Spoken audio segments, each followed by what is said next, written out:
Penurunan ini kalau kita lihat datanya memang lebih banyak dikontribusikan karena reksadana terproteksi. Nah, kenapa reksadana terproteksi ini menurun? Dengan diberlakukannya Undang-Undang Cipta Kerja, sekarang tarif pajak untuk investasi obligasi baik di reksadana maupun langsung oleh investor institusi menjadi sama. Nah, hal itu menjadikan ada satu nasabah institusi yang cukup besar yang kemudian memutuskan untuk membubarkan reksadana proteksi dan membeli obligasinya langsung. Nah, itu memang berkontribusi besar terhadap penurunan dana kelolaan seperti itu, Pak. Pak Rudianto, kalau posisi dan komposisi Aum Panin Asset Management ini seperti apa? Ya, jadi kalau saat ini per bulan September kami mengelola dana 12,9 triliun, di mana terproteksi sekitar 2,9 triliun atau 22%.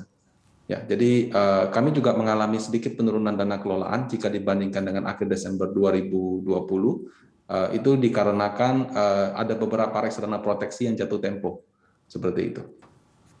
Tapi kondisinya secara industri seperti apa sih, Pak? Jadi memang salah satu daya tarik bagi reksadana terproteksi itu adalah begini, proteksi ada dua segmen. Yang satu segmen nasabah institusi, yang kedua segmen nasabah perorangan. Kalau untuk perorangan relatif tidak berubah, ya, karena mereka mungkin tidak punya akses di obligasi, sehingga demand atau permintaan terhadap proteksi itu masih ada. Sementara kalau untuk institusi, ya seperti asuransi, yayasan, perusahaan gitu ya, karena tarif pajaknya sama, ada kemungkinan untuk permintaan ke depannya akan berkurang. Nah, tapi di sisi lain kita juga melihat peningkatan permintaan pada reksadana yang lain seperti saham campuran dan juga pasar uang yang seiring dengan membaiknya market itu kami melihat ada tren kenaikan dana kelolaan di situ. Otoritas Jasa Keuangan juga mencatatkan reksadana global merupakan reksadana yang mencatatkan pertumbuhan AUM paling tinggi sepanjang 9 bulan pertama di tahun ini, yakni sekitar 33,28%.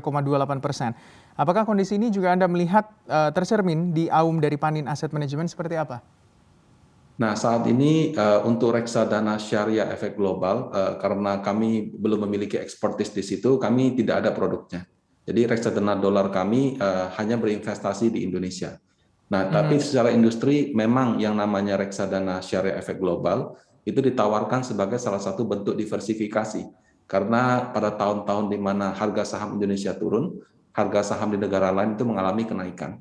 Jadi contoh seperti Amerika Serikat, China gitu ya, di tahun 2020 ataupun sebelumnya, ketika harga saham kita bergejolak, di sana ada kenaikan.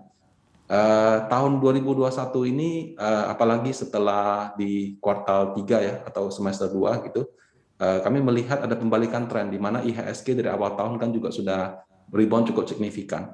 Nah, mungkin saja permintaan efek global tetap masih akan tinggi, tapi pada saat yang sama juga mungkin terjadi rotasi ke reksadana saham yang berinvestasi di Indonesia. Kalau kita melihat juga data KSEI ini menunjukkan jumlah investor reksadana pada September 2021 mencapai 5,78 juta, naik 82,18% dibandingkan dengan akhir 2020 sebanyak 3,18 juta investor. Lonjakan jumlah investor reksadana juga dialami oleh Panin Asset Management atau seperti apa? Nah, kenaikan jumlah investor saat ini yang berkontribusi paling banyak itu adalah selling agent yang online. Jadi seperti Bibit, mungkin kalau di Bukalapak, Tokopedia, kemudian aplikasi yang bisa beli saham dan reksadana online seperti Ajaib, Moduit, dan sebagainya gitu ya.